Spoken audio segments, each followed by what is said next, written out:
We're taking a little break from biblical justice, and I'll give you a special Thanksgiving message that I've entitled Giving Thanks in All Circumstances. And since my time is tighter, let's get into it, okay? Part 1, eternal steadfast love in a world of failing and ending love. That's the kind of world we live in. The love is always failing and ending, but not from God, right? Eternal steadfast love in a world of failing and ending love. Part 2, the gospel and thanksgiving in all circumstances. All circumstances. The gospel and thanksgiving in all circumstances. And part 3, thankful for the grace to and from the family of God. Thankful for the grace to and from the family of God. And so these 3 passages that our brother read, I just want to, these are the verses that I'm going to go in each of these parts. So it's kind of like 3 little mini sermons, but they're all linked together.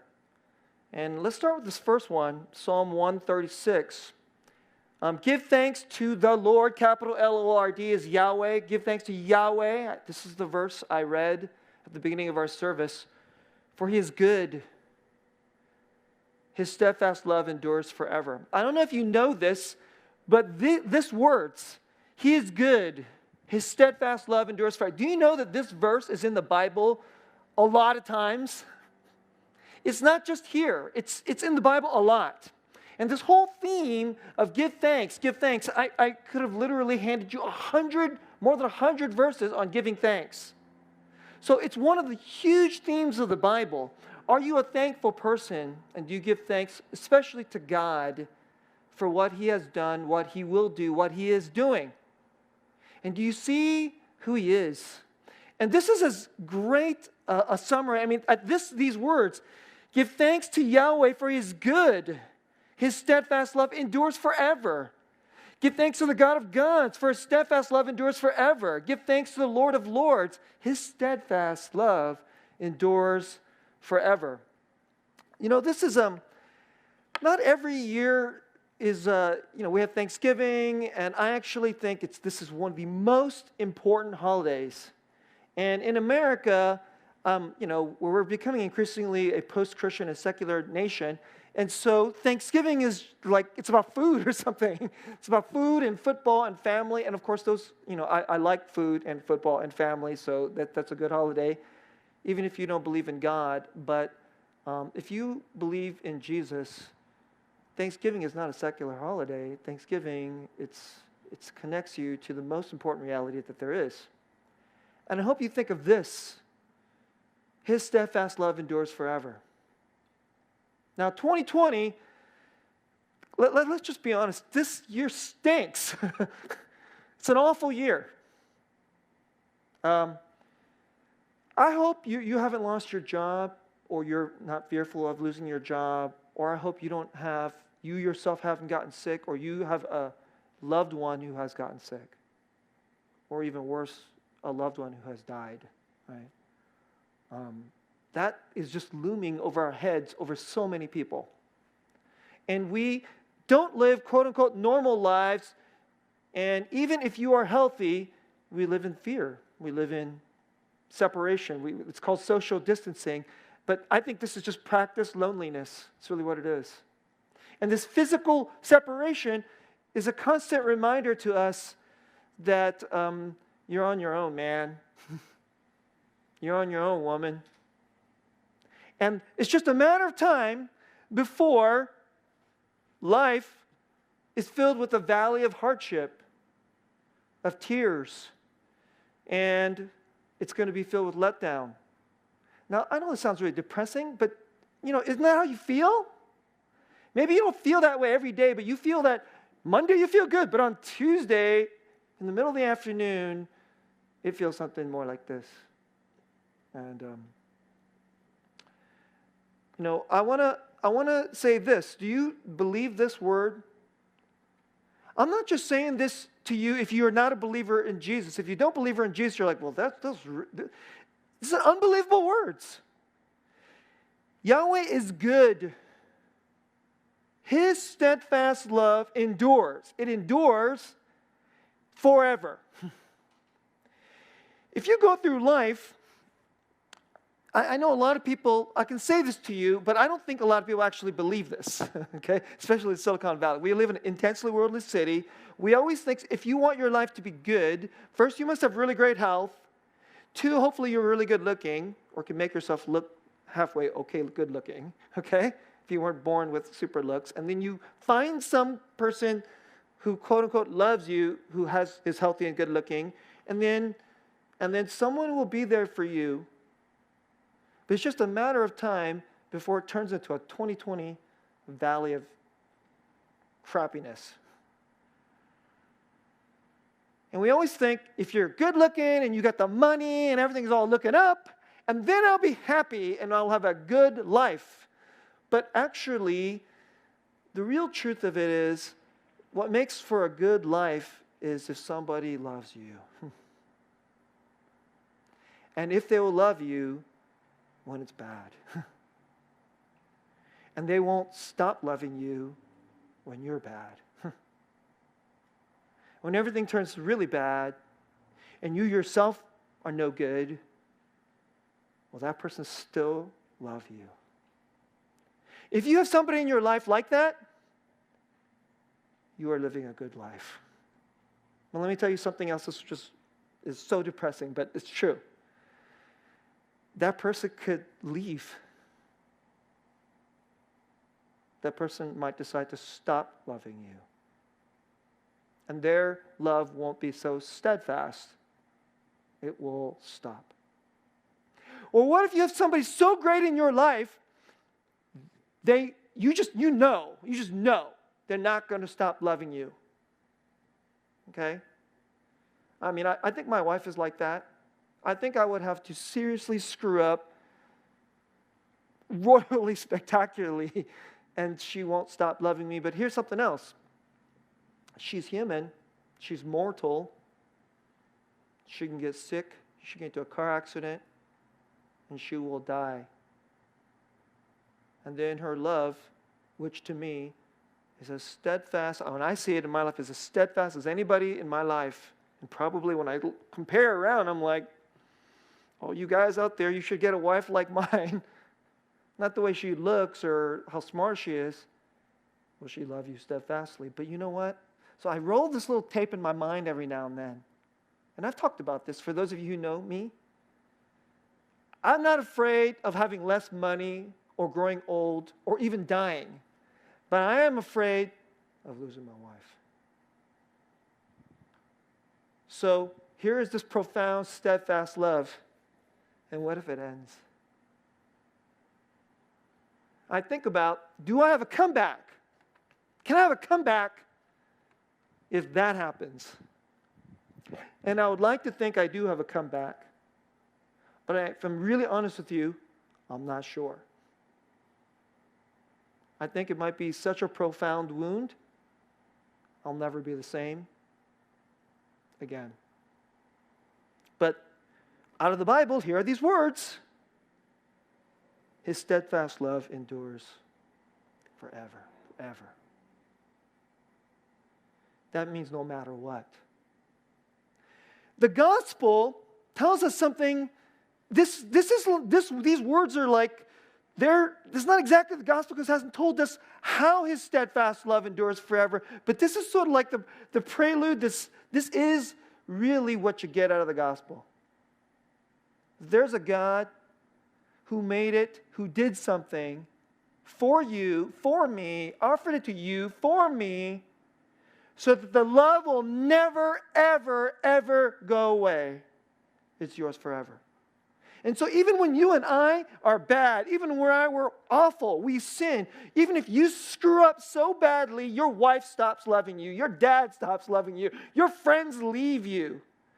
I mean, what if you're a gambling addict and you're destroying your family's finances? What if you lose your job, you get really low? Men, by the way, I don't know if you know this, the worst thing that's for a man is not that he loses his job and then their finances go into the tank. He loses his self-worth. There's a lot of men, they lose their job and they act like they're okay on the outside, but if you could look inside their heart, they've just been chopped down into half like they're less than nothing, and they feel like they're less than nothing. And then they get depressed, and then they drink, or they start looking at porn, or just doing stupid stuff. It's very hard to love a depressed person, especially if he denies.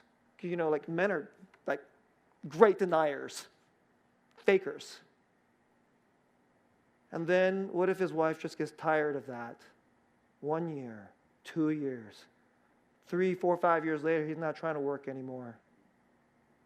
He's drinking a little too much. He's not letting his wife in. And she stops loving him. That's real. And if you're really honest with yourself, there's nobody in this room right here, or you listening online, that could be you. That could be you. Nobody's strong enough, righteous enough, or loving enough, and if you think you are, you're really fooling yourself. And if you have somebody who really is something better than you, boy, are you blessed. But we all need somebody better than you, and somebody better than your wife or your friends. And you know what the gospel tells us? There is such a person. He's God. His name is Yahweh. And he ensured that the love will never end. He did it by sending his son. And his son took all the ways that we fail love, the way we will break it so that people will stop loving us. But the cross says that all our poverty of love, all our lack of righteousness, all the things that will make love stop. Even if your wife dies, your most unbelievably great wife dies, the cross is that all of that pain and all of that loss would go on Jesus. All of our failures and all of our sin and all of our guilt and all of our shame would go on Jesus, and then he would conquer it. And that since all that is so bad and wrong in us has been conquered, God could love us forever. That's the promise. Can you live in that? Can you live in that? COVID 2020. And we're mostly a bunch of orphans. I said this to you last week in our Justice series. I talked about this guy named Soosang Ra. And when he was in elementary school, his father abandoned his family. And then because his father abandoned his family, he said he lost his mother too, because his mother then had to take on 2 jobs. But he did not lose love, because his mom took him to church.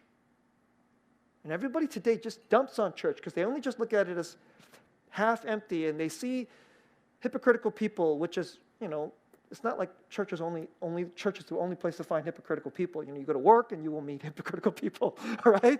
You just turn on politics, political news, hypocritical people. Hello. It's like, but I don't know why today everybody wants to single out church, but maybe because our hope for it will be so much higher, and thus our disappointment is so much greater. Yet nonetheless, if we only look at the disappointment, you're just living in the darkness. He went to church, and he was told there's an unswerving hope. That's the word he put it. Unswerving hope is the same as steadfast love endures forever. So that's part 1. I'm going to part 2. Rejoice always. Pray without ceasing.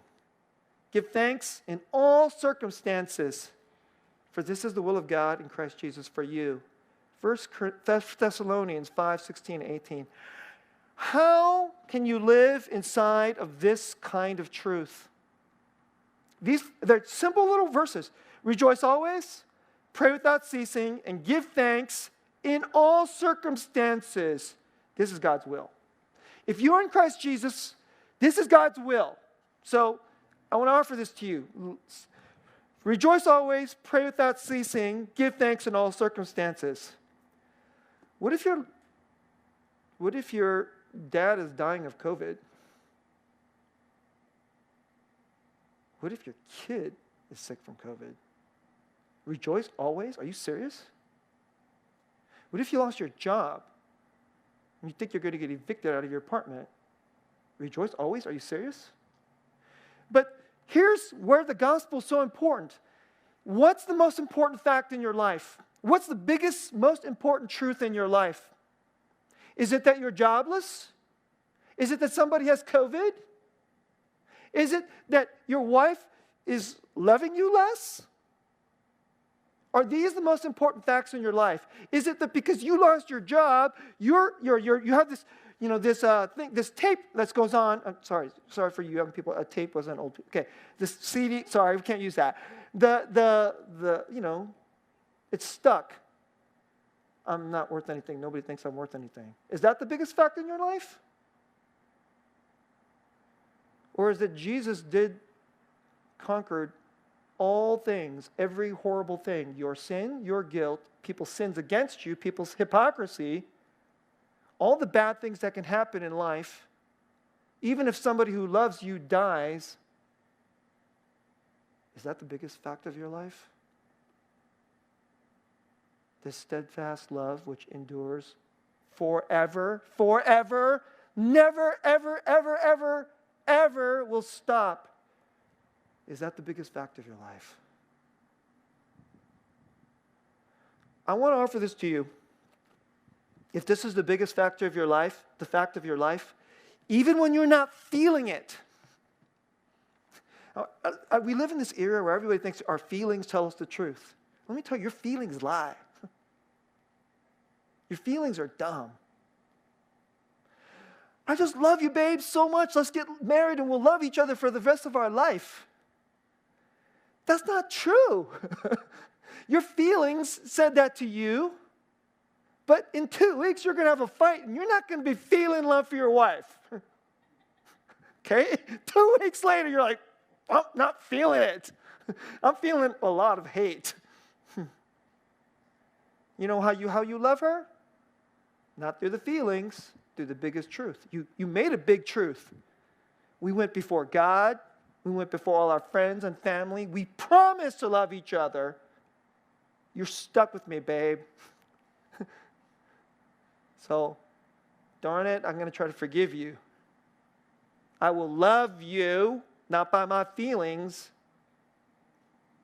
but with promise.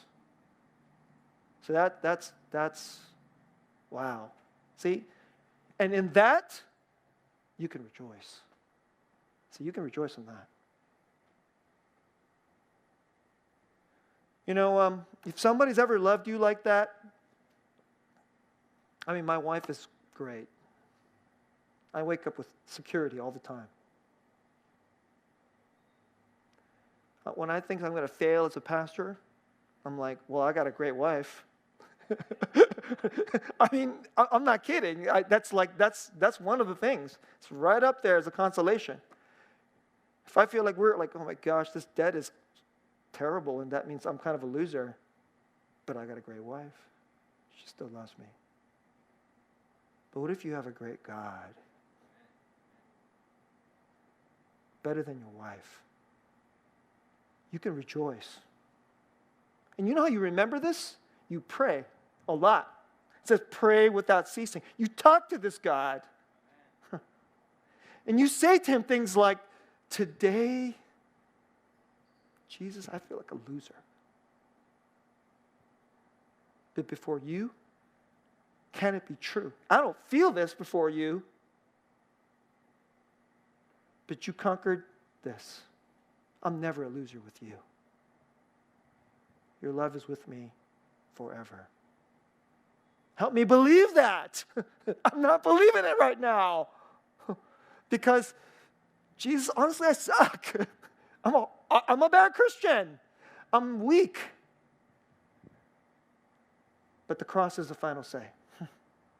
Steadfast love is the final say. If you can believe this, you can get back to the truth of it. Rejoice always, pray without ceasing, and then say, thank you. Regardless of the circumstance. regardless of the circumstance. And I want to close by this verse, and I want to practice this verse, and I want to share with you how I practice this verse. 1 Corinthians 1:4, I give thanks to my God always for you because of the grace of God that was given you in Christ Jesus. This is the beginning of the letter to the Corinthians. Paul's the pastor, and he's writing to a church. He's writing to people he knows. So I give thanks to my God always, always, not sometimes, every now and then, but always for you, the church, these people. Revive Church, I have pastor friends. I can tell when we get on Zooms, they're low. One of my pastor friends told me that he's a Barna statistic, that his church is down 30% in their attendance. And their giving is going down. Their energy is down. And I can tell he's feeling we might not make it. I think they're going to make it. He's a great pastor. But man, this guy's a great pastor. He's not a good pastor. He's better than me. But he says, I'm a statistic. You know, there's a lot of you, I want to speak to all of you who are at home, and some of you are afraid. I don't know. I don't want to, I'm not trying to criticize you for being at home. But you should come in person, okay? It's not a little better. God intended his people to be together. And when they get together, even if you don't have a house, you're outdoors, when they gather together, that's his house. That's where he'll be. And if you want to be where God is, go to his house. Go be with his people. And I'll tell you a story to close this. And I've been thinking about how 2020 is such a crappy year for a lot of my pastor friends. But you know what I've been thinking? It hasn't been a bad year for me. That's the crazy part. They tell me really painful stories. I know churches that are closing down. They don't have anybody who can run live stream. If you can't run live stream, if you don't have online giving, your church is toast. I know churches that are like that. I know guys that are like this, and whenever I listen to their stories, I'm going like, gosh, I almost feel guilty. So I don't feel this way. Because I give thanks always for you, Revive. And I want to close with this story. I've been thinking about a year that was worse than 2020. For those of you who are new to Revive, our church came out of a previous church. And so I won't say the name of the church because I'm going to kind of air some dirty laundry here. It was a Korean immigrant church, and there was a Korean-speaking congregation, and there was an English-speaking congregation, and the core of our members of Revive came out of the English-speaking congregation. And in 2018, that was like one of the worst years I've ever experienced in ministry. It's one of the most horrible things I've ever watched up close. What happened was the Korean-speaking congregation, they started having deep fights that were effectively political. And some of these people had known each other for 30 years, started stabbing each other in the back. And because they were so angry, it was like American politics had come inside of our church. It was gross. Like, if you think American politics is gross, the church politics was disgusting. And I would wake up and go to church, and here is what would go on in my mind. Like, Lord, don't let I'd walk into the building, and you go this way to go to our side of the building, and I'd say, everything that's going on over here, please don't let that spill over into our congregation. And I don't want to get overly dramatic here, but like, I don't generally have nightmares, but I had a couple nightmares during that season where it did not feel like a nightmare. It was like somebody in the dream would like look me in the face, and their face would contort into some kind of gross, horrific, ugly evil and condemn me for things I did not do. And I would wake up shaking, and I felt like the devil was after me. Because people over there were spreading lies about me and Young. That's what it was like. It's just such a horrible season. And we had this, we were getting ready to become a new church, and we had started this thing. We had started on the pathway toward, this high commitment discipleship training that we do in our church, as you guys know, called Life on Life Missional Discipleship. And the pastors, we had to get on a monthly Zoom call for training to prep our discipleship. So these are pastors all around the country who are on the Zoom call. So I was doing Zoom before you guys, okay? Me and Young. And we were on this call, and we had just done this really beautiful thing called a day of prayer. So our initial team to do this discipleship had done 8 hours of prayer. It was an unbelievable day. And afterwards, now our discipleship leader, his name is, our trainer, awesome pastor, his name is Monty. We were debriefing this, and he started off, goes, Soosang, tell us what day of prayer meant to you. And I just started talking. And normally, I'm a dude who can put it together. I just go, today could be a hard day, but just today, Jesus, take me through today. And every day was like that in 2018.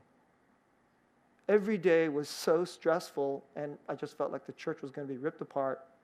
And the horrors on that side would spill over into our side. And I talked about how on day of prayer, Jesus, through the Holy Spirit, told me, you're good. I'm going to take you through this. And as I started sharing this, I just started bawling. Normally I'm just like, I'm a strong dude. I'm a dude. I'm together. And on this Zoom call, I just started bawling. And Monty asked me, Soosang, can you just tell us what's bringing out all this emotion? And then I said, this is my home church. And people that I've known for many years are betraying us and throwing us away, stabbing us in the back, over power.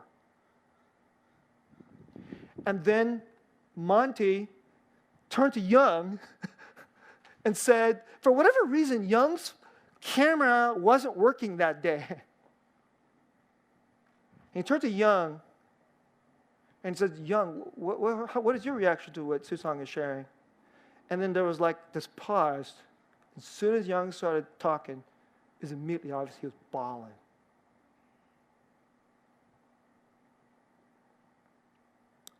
The reason I want to say this to you is I will walk into church, our worship room, and in our worship room, if you did not know a horrible, horrible, demonic war was happening on the other side of the building, you would not have known.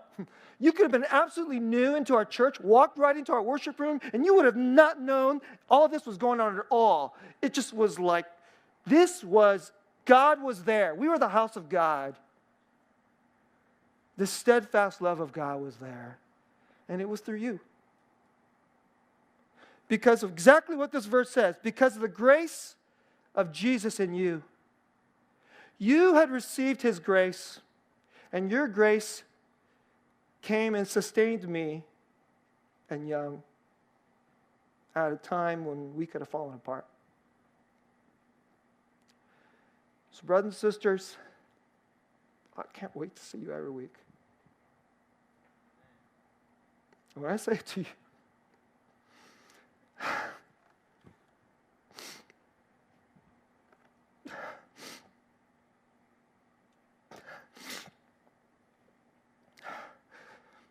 But I give thanks to you for you always. And when I say that I love you, I really mean it. I'm not a really, you know me, I'm not some teddy bear of a guy. I'm not always good at showing it to you. But I really mean it. Let us live in this steadfast love of God. Receive His grace and give this grace to each other. Come to our church. Come to the house of God. Somebody will come. They'll be like me and Young in 2018. Barely holding it together. And the grace of God in you will remind them there's a steadfast love they'll never break. Love you. Thank you.